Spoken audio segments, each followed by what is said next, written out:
Hello. So welcome to the Technology Role Models interview with Cheryl Razzell, who's the VP of Engineering for a software company called Polystream. Cheryl has very recently recorded a video for our Technology Role Models YouTube channel, and today's session is just to delve a little bit more into that journey, Cheryl's career journey, and ask some questions around lessons learned and challenges that she's faced. So, hi, Cheryl. Hey. Hi. So I guess it'd be useful because job titles mean so many different things. If you give us a little bit of an explanation about VP of Engineering, what that actually means on a day-to-day basis. Yeah. So thanks for having me here today, Kevin. I took over VP of Engineering probably about 9 months ago at Polystream. Day to day, it just means that I'm running the product engineering team, but also the platform team and the tooling team. And it's building out the engineering team to build out the new product stack for Polystream. So I look after software engineers, I look after DevOps engineers, SRE, and platform engineers, basically building all the infrastructure and services for Polystream. Excellent, thank you. And VP of Engineering to me sounds like a super technical role. So is it all it seems? Do you have to be? I would say so. You can't be a VP of engineering and not be technical, because you have to understand what your engineering teams are building. You have to understand, where they're going, where they're heading, and be an enabler for the teams as well. So understanding, are we building the correct thing? What's the roadmap? What does the architecture look like? So I have a very technical background, but I try to keep as technical as possible. You can't be VP of engineering and have the wool pulled over your eyes either. So you have to understand where the team might be going down the wrong path and kind of pull them back in as well. So understanding technology is really important. Saying that, I'm not a developer, so I couldn't sit down and code you anything anymore. But I know the technology deep enough to have a good understanding to be able to lead the team. Yeah, and I think that's really interesting, is that you are technical now, and it's a technical job, but your background isn't what people might expect. So I think you're quite unique in these sessions we've done so far, in that you're the first interviewee we've had who hasn't had, never mind a tech degree, hasn't had a degree. So I think it'd be really good for the audience to understand a little bit more about your background and how you came to be where you are today. Yeah, so I recorded a video because I do have I call it an unconventional background and an unconventional path into technology as well. So I wasn't very academic at school and didn't get enough GCSEs to go then on to do A levels. So I took the path of taking a GNVQ. It was either reset my GCSEs or take a GNVQ. And a lot of my friends were doing a GNVQ in leisure and tourism, and it looked like a really cool thing to do. So I jumped on the bandwagon, went over and did a GNVQ in leisure and tourism, had no idea what I was going to do in the future and when I grew up. I then went on to work in a gym, and I worked as a receptionist for a short period of time before I got bored of that, and then went on to become a gym instructor. So I retrained to become a gym instructor. I thought this was going to be my new career. And again, I got a little bit bored of that. And my brother was actually working in a call center. This was back in the days of kind of dial-up modems. So you get on the internet with a CD from the supermarket, and you would call a help desk and somebody would help you get online. My brother was working for Microsoft at the time, and under the roof was quite a big few names, quite some PC companies and internet service providers, and this company called Apple. I'd never heard of Apple, but they sounded really cool. So my brother put me forward for a kind of a receptionist position at Apple. I thought it was a bit more interesting, and it was more local to where I lived as well. And I'd always had a kind of creative streak, and I was always the one in the gym or at school that would be using the computers, creating the graphics and the artwork for the school, but also for the gym that I worked in. So I thought, I'm not that bad with computers. So I went for a job with Apple, started off as a receptionist, bit of a trend going on here, got pretty bored of working as a receptionist, and calls would come in and they would ask people to register their details with me, and then I would pass the call on to the techies. It wasn't long before long I was like, I wonder if I can fix their problems, because I'd listened into some of the calls that some of the techies were working on.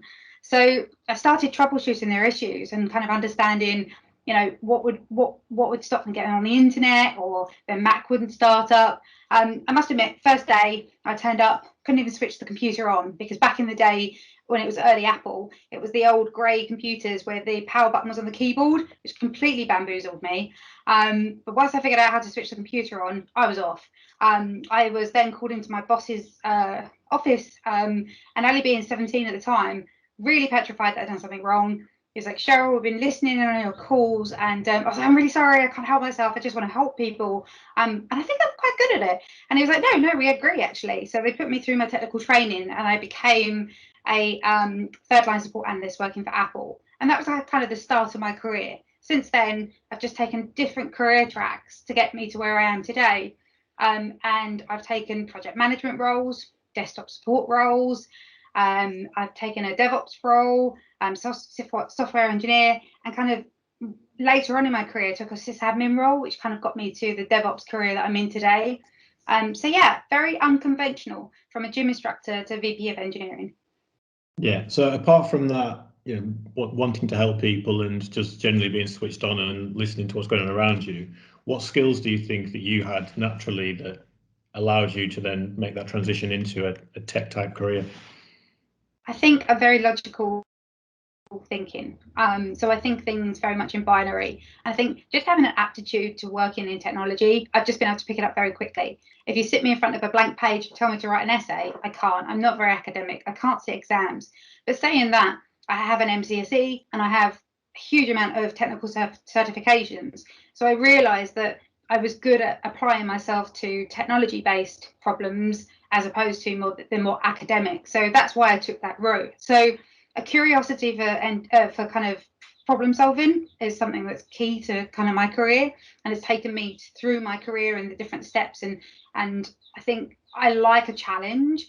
And I think when I work for an organization, that ability to take a problem and solve it and deploy that at scale as well has helped me take larger roles within quite big organizations because of that way of thinking, that problem solving, and kind of an attitude of very hard working. I always strive to be the best I can. So I might not have a degree, and I think fundamentally, and I was talking to you about this before we started today, I think also that has made me feel that I'm inferior, that I don't have a degree, that everybody around me is smarter than me, and I'm not the most smartest person in the room. So by not having a degree, it's made me strive harder to say I'm worthy, I should be in this position, and I should be here, and I should be at this level. So I feel like I've had to then prove throughout my career that I'm worthy of being in that role. Yeah, and do you think that's all like self-doubt, imposter syndrome, or have you actually had people comment on the fact that you're not degree educated? And I have actually. It's not every day, but it does happen. Earlier on in my career, I found that I was passed over for certain roles. And because on the job description, it would say that you need a degree or equivalent of a degree. And I don't have that, but I have the experience. And I think the experience that I have over 20 years working in technology is probably more than equates to a degree. But it was funny actually recently that I was headhunted for a role and I was talking to the recruiter and he said, I think there's only one thing that's going to stop you going forward for this role. And I was like, what's that? And he was like, they need you to have a degree at a red brick university. And I was like, really? I'm working at this level with this amount of experience. He's like, yeah, they're really strong on having a red brick degree. And I was like, well, I don't have that. So, and to be honest with you, if that's their mentality at this stage in my career, then it's probably not the right role for me. Yeah, we speak to so many companies, obviously, in what we do, who are asking for our advice on how to attract and engage more diverse talent. And you know straight away who's going to be successful and who isn't, because it's the ones that stick to those old-fashioned values, like they must have a degree from a certain university in a certain subject, that are going to struggle because naturally a smaller percentage of women in the talent pool have come from that technical background where they've decided at school age, oh, I want to have a computer science degree or something like that. So yeah, it is something we advise organisations to do, is be open-minded and actually assess the skills of the person and don't judge them on the journey that they've been on to get to there. Yeah, no, I couldn't agree more. Yeah, anyone looking at your CV would see some incredible company names. But also what struck me when I first saw your profile was that you must have made some brave decisions, because you've worked for companies like Apple and Yammer and Microsoft, who would be dream employers for most people, but then you've gone off and left those businesses to take roles with companies that I've probably never heard of before. So what was it about, you know, those opportunities that made you think actually that is the right thing for me to do, is to go and try something braver with this company that's, you know, that's maybe a startup or has not got that reputation that Microsoft or Apple do? Yeah, it's interesting because I think that part of me is the ambition. I really am ambitious. I think I strive to be the best I could. During my career, I've been made redundant twice, which has also impacted my career, and it knocks your confidence. So some of my decisions of leaving haven't already necessarily been down to myself. So I was made redundant from I was made redundant 3 times in my career. First time when I worked for Apple. They actually relocated the offices from where I was in Kent around to Cork in Ireland, and I was pregnant and I couldn't move and relocate at that time, so I took redundancy then. I also took redundancy from Microsoft because, again, I found myself in another situation where they were closing our London office for Yammer, and it was part of the Skype office. They offered me relocation, and on paper it sounds super exciting, and a lot of my team took the opportunity to move to San Francisco or to move to Seattle. And I know everyone's probably thinking, why don't you take it, Cheryl? Move with Microsoft to this amazing country. Just unfortunately, I do have a young family, and I also have a husband who has family here that he wanted to stay by, and I felt that it wasn't the right decision for my family to move to the US. I do have some of my team and some of my colleagues that moved over to San Francisco and Seattle, and I have to admit they're having the best life. I see their Facebook pictures, and on Lake Washington they're going skiing, they've got sun, they've got everything. It is phenomenal, but it's a really hard decision because you have to kind of take stock of your circumstances, and they're very different to others. So my leaving Microsoft, I could have taken another role within Microsoft, but I felt that it was a good opportunity to get into another industry. And I think some of my rationale about leaving these organizations is to broaden my scope of organizational experience, not just being in a tech company. I felt that moving to a bank like HSBC, it was an exciting opportunity because they were changing and revolutionizing the way that the bank worked. Sounded like a great challenge. I knew that it would be a challenge, and I knew that the bank would have a lot of red tape and policies and bureaucracy, things that kind of scare me. But I also thought that if I can work in a bank and make it and be a success in a bank, that it would give me such a great variety of skills that I could take on and work in pretty much any organization. And I felt that having not worked in financial services, it was great exposure for me. So I think my career, if you ask anybody, the answer I used to get was, how did you get into technology? But every woman would probably say, I just fell into technology. It just happened. And we all say, oh, I'm just lucky. I was in the right place at the right time. But I think sometimes these decisions are intentional, like leaving Microsoft and not taking another role within Microsoft or relocating to the US and taking a job working for a huge financial financial company would be beneficial to me and give me experience that I really needed to broaden my scope of skills as well. So some of them have been circumstantial and some of them have been by choice. But as I say, it comes back to ambition. I always strive to take a role in another organization that will just give me that one step up the ladder. And that's what I've done every time. I've been able to move on to a new role and a new company, take the skills that I have, and then take the next step up the ladder as well. Because, you know, some people get stuck in an organization and find it really hard to get promoted. So I find that sometimes moving on can give me the shift that I need. Yeah, okay. And obviously you're in a leadership role now, so less hands-on than you would have been in the past. When did you get your first opportunity to take that leadership responsibility on? And was it something that you specifically targeted, or was it just a natural evolution of the role?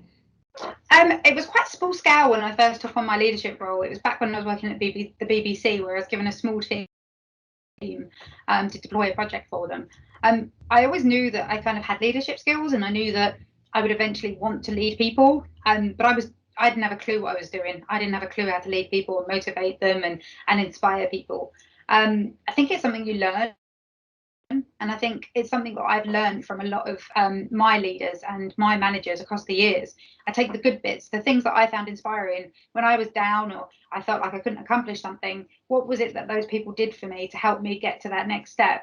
So taking all the skills from all my previous leaders and kind of amalgamating those, taking the good bits of those and trying to replicate some of those in my leadership skill, they helped me kind of transition into a leader. And then I think from then, I just found it quite natural to lead people and kind of take engineers, motivate them, upskill them, because I really love people. I love working with people. I find it so rewarding to help and see people grow. And I think that's just one of my attributes. So I find it quite easy to do. And so I think it was quite an easy transition. From then, it made sense. I'd had leadership under my role just to keep growing in the leadership roles and take larger and bigger organizations on in higher leadership roles. Okay, excellent.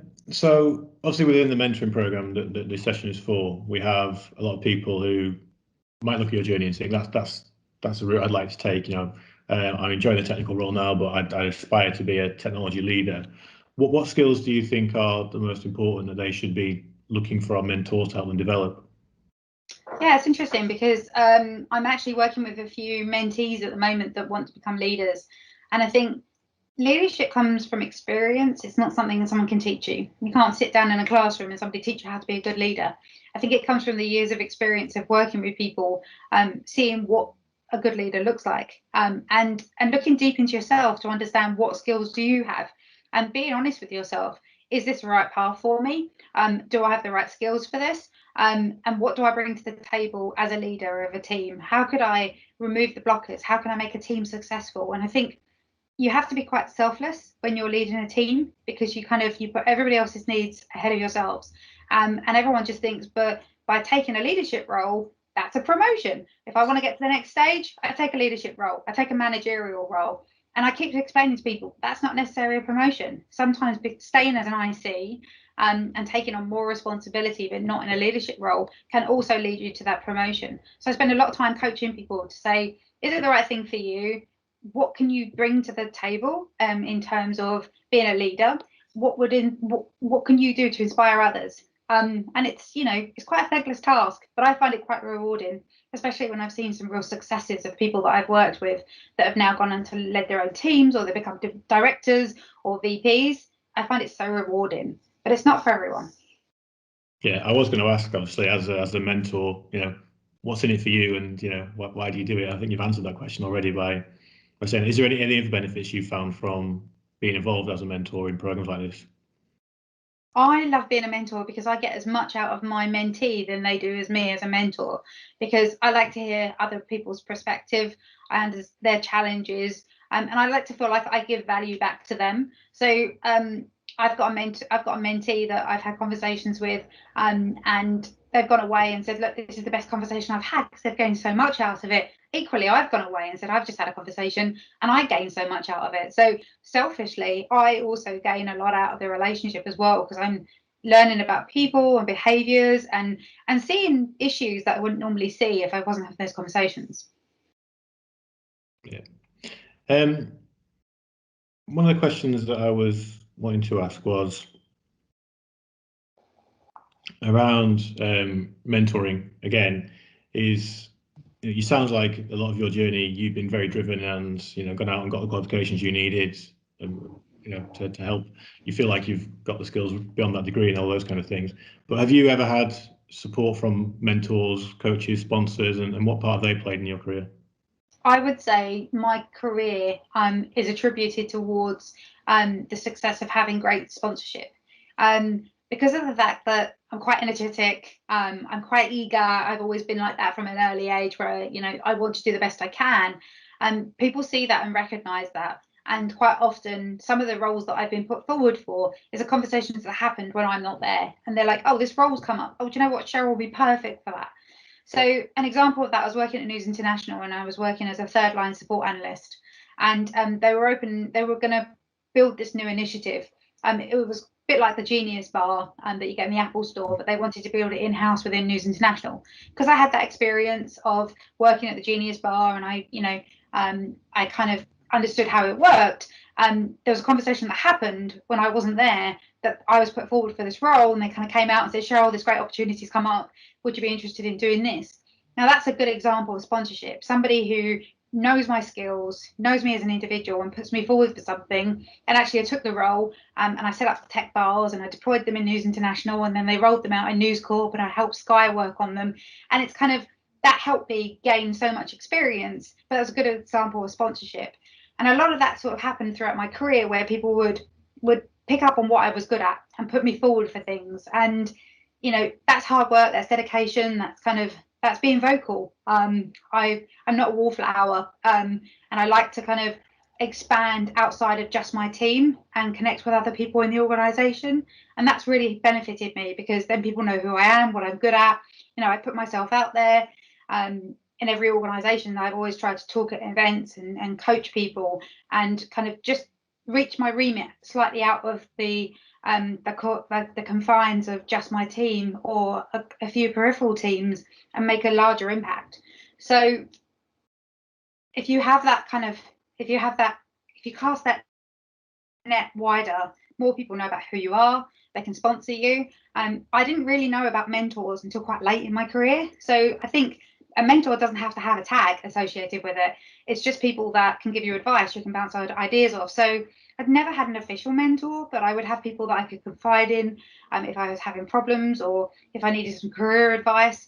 And there's lots of people in my life that have given me that support. So I would definitely say my career and my success has been based on having great sponsorship and mentors, even before I knew mentors existed. And just having those people around me, and kind of that social networking and collaboration outside of your initial team has really helped me kind of grow and develop my skills and my career. Yeah, great. I think that network is a massive thing that people, especially women, sometimes don't utilise in the way they should.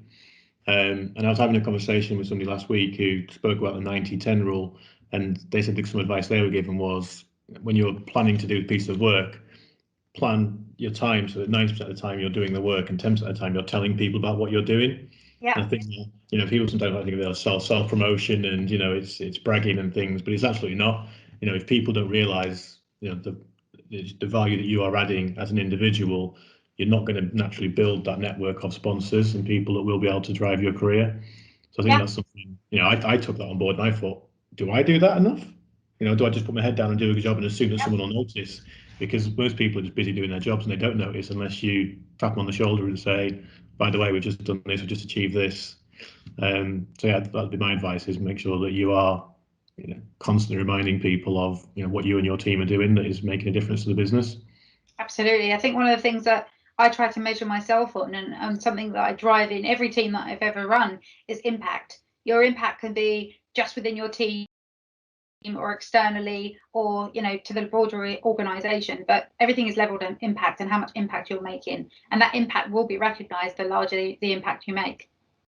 Yeah, coming back to your degrees and your technical qualifications, how important do you think those things are? So if you were to do this all again, would you have gone to uni? Have you encouraged your kids to go to uni? Do you think people need to get the certificate to underline the fact they've got the skills?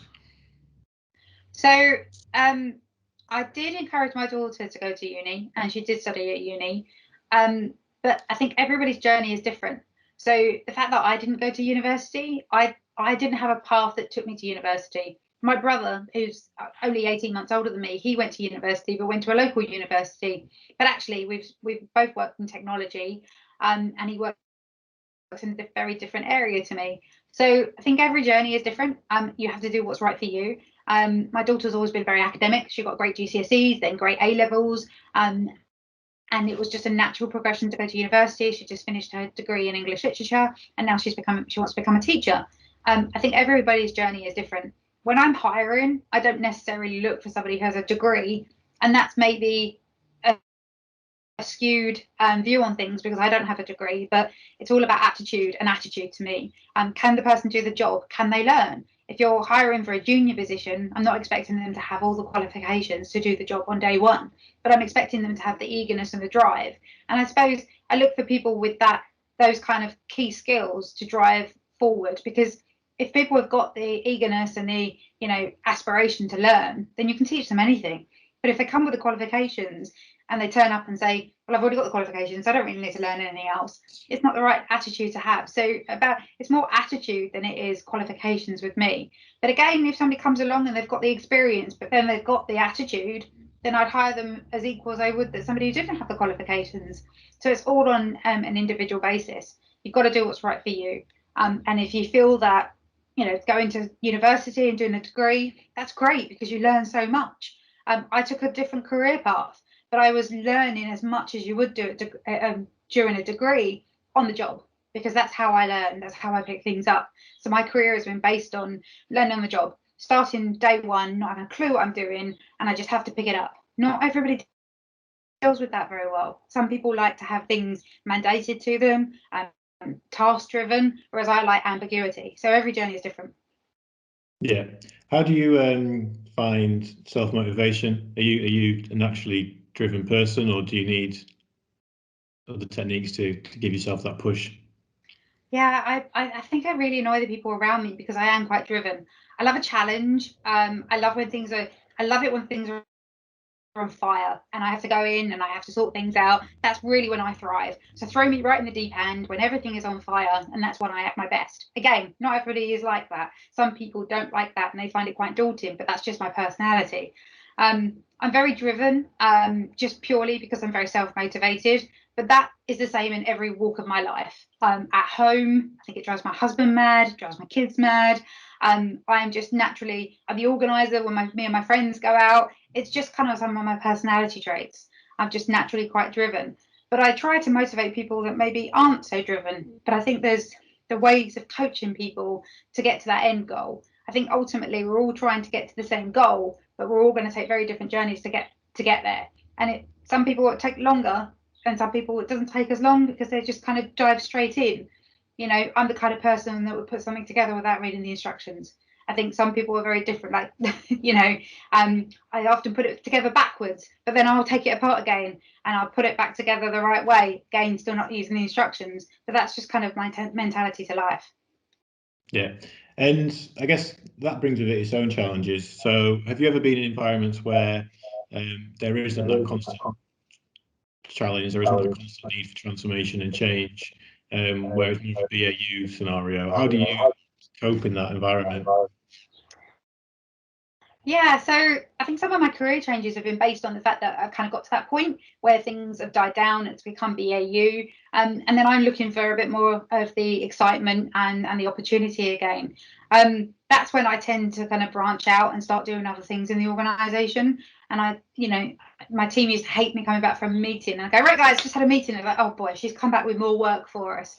That is, again, how I grew the remit in some of my roles. I initially would take on one area, but then I saw problem issues in other areas that then I would go to investigate, and then I would end up taking on another team or another platform or a technology.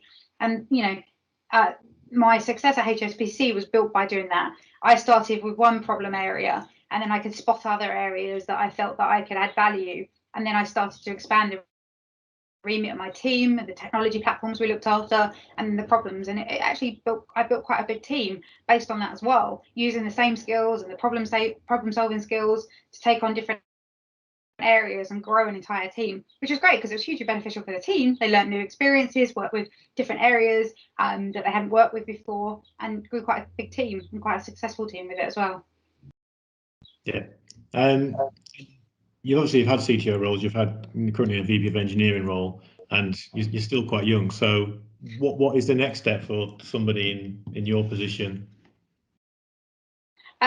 So I want to keep tackling challenges. I want to keep fresh with technology because technology is evolving constantly. There's so many different areas. I think where I'm working today, we are a startup. So everyone thinks that the startups, they've got it made, right? They've built the technology from the ground up, everything's easy, and they started from scratch, it's complete greenfield. Startups come with their own problems because you build and you iterate so quick that you end up with a lot of technical debt to go back and work on. So there's challenges where I am today that keep me busy. And I think as we grow, that's going to amplify what we're doing and the scale of what we're doing. So it'll bring about new challenges. I've never worked for such an early days startup as where I am today. And it's really exciting because I feel like I'm in the cockpit with the CEO, kind of making decisions about the product and the way that we're going to build things. And it is a really exciting place. So I enjoy working for a startup. There are many industries out there that I'm curious about that I'd like to get involved in. I moved to kind of a gaming platform because I felt that I hadn't worked in the game industry. And I thought it would bring about challenges that I'm not that familiar with. So I've still got lots to go within my current environment to challenge myself in terms of a new industry and kind of the scaling problems around, if you're playing a game and you deploy it and you've got 10,000 people that, then share it with their friends and 10,000 more people, that's kind of a new scaling problem that's quite exciting. So yeah, there's still lots of challenges to be conquered here. Excellent. So I'm going to open it up to the audience. If anyone's got any questions, while we give them a chance to type in the chat or take themselves off mute and on camera. One final question from me is, looking back, if you had to give yourself a piece of advice in your earlier career, or were talking to somebody, like say graduate age or just about to go to university or making that decision, what is that one key piece of advice that you would want to make sure you had the chance to share? I would say be true to yourself. And it's probably a piece of advice that I would give to myself, because early on in my career, I would sometimes pretend to be somebody I'm not because that's what I thought people wanted. And it's only through experience that I've learned to be true to myself and not try to be somebody that you're not, because at the end of the day, people will find out, and it's not the best way to be. So be true to yourself and keep up to date with technology. Don't get left behind, because it does evolve so quickly. And I think sometimes you can get so caught up in something that you kind of miss the new technology trend that's coming through. So keep up with technology and be true to yourself. Excellent. No, thank you, Cheryl. Thank you for sharing this afternoon with us and sharing that story. I think it's genuinely inspiring for me, and I know there'll be a lot of people out there who feel like they might have missed the boat by not having done the right things in school, or not having qualified to go to the right uni and things like that. Just to show that you can go from being a receptionist, being an IT support person, right through to CTO, just by having the right things about you in terms of looking out for opportunity, constantly challenging yourselves, realizing what your strengths are and what your weaknesses are, and working against them. So no, it was really great to hear from you. So thank you very much for your time. Thank you. I say there will be contact details shared for anybody who wants to get in touch with Cheryl after this. Got any questions that you want to ask post the session, you can feed them through me, and I'll make sure that Cheryl responds to them. But thank you very much. You're welcome.